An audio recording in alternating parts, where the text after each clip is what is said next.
जब भी खिला और स्पेस की बात आती है तो सबसे पहले नासा का नाम जहन में आता है।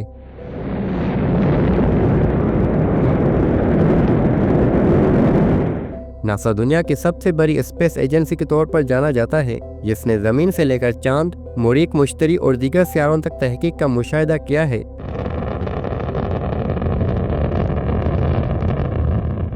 नासा की निगरानी सूरज, सितारों और दीगर फल्कियाती मुज़ाहरे तक फैली हुई है और ये एजेंसी इंसानी इल्म और टेक्नोलॉजी में कई दिहाइयों से इनकलाबी किरदार अदा कर रही है। 2025 तक नासा ने कई अहम कामयाबी हासिल की हैं।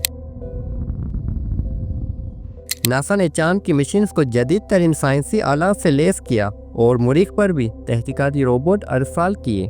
मुश्तरी और जहल के मदारों में तहकीक के लिए सैटेलाइट भेजी गई। बैनुल अक़वामी स्पेस स्टेशन ISS नासा ने दीगर मुमालिक के साथ मिलकर ISS की ऑपरेशन की जिम्मेदारी संभाली। सूरज की हरारत, शमसी तूफान और दीगर फल्कियाती मुज़ाहरे की निगरानी की गई ताकि ज़मीन की मौसमियाती और माहौलियाती तब्दीलियों को संभाला जा सके। जदीद दौर में कंप्यूटर और इंटरनेट के बढ़ते हुए इस्तेमाल के साथ साइबर सिक्योरिटी की अहमियत बढ़ गई है। नासा जैसे इदारे जहां जदीद टेक्नोलॉजी और इंसानी ज़िंदगी से मुतल्लिक़ मालूमात रखते हैं, वहां साइबर सिक्योरिटी के खतरात ज़्यादा हैं। 1999 में अमेरिकी स्पेस और दफ़ाई कंप्यूटर्स पर हमले के वाक़यात ने साबित किया कि हाईटेक इदारे भी साइबर हमलों से महफूज नहीं हैं। उस दौर में कंप्यूटर्स आम लोगों के लिए नए और पेचीदा थे और नौजवान हैकर्स जैसे जोनाथन जेम्स ने साइबर दुनिया में इनकलाबी मिसाल कायम किया। जोनाथन जेम्स फ्लोरिडा के शहर पाइन क्रिश का रिहायशी था, जिसे बचपन से ही कंप्यूटर्स में दिलचस्पी थी। जेम्स ने खेलों और आम तफरीह के बजाय कंप्यूटर्स प्रोग्रामिंग और हैकिंग पर तवज्जो दी। जेम्स ने अपना नाम कॉमरेड रखा, जैसा कि हैकर अपनी शनाख्त छुपाने के लिए करते हैं। व्हाइट हैट हैकर गवर्नमेंट के लिए काम करते हैं और एडिशनल सिक्योरिटी फराहम करते हैं।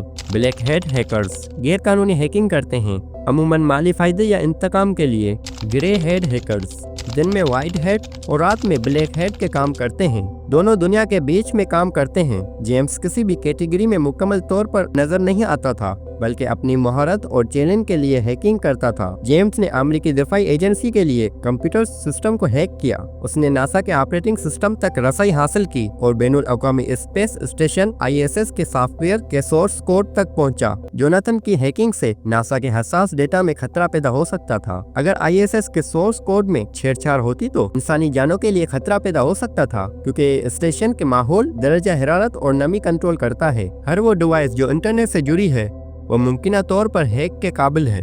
अगर नासा हैक हो सकता है तो आम अकाउंट्स और डेटा सिस्टम की हिफाजत के लिए ज्यादा चौकस रहना जरूरी है। नौजवान हैकर्स की कहानियां ये जाहिर करती हैं कि साइबर दुनिया में खतरात हकीकी हैं और हर इदारे को जदीद हिफाजती निज़ाम अपनाना चाहिए। जेम्स ने 2008 में अपनी जिंदगी का खात्मा किया।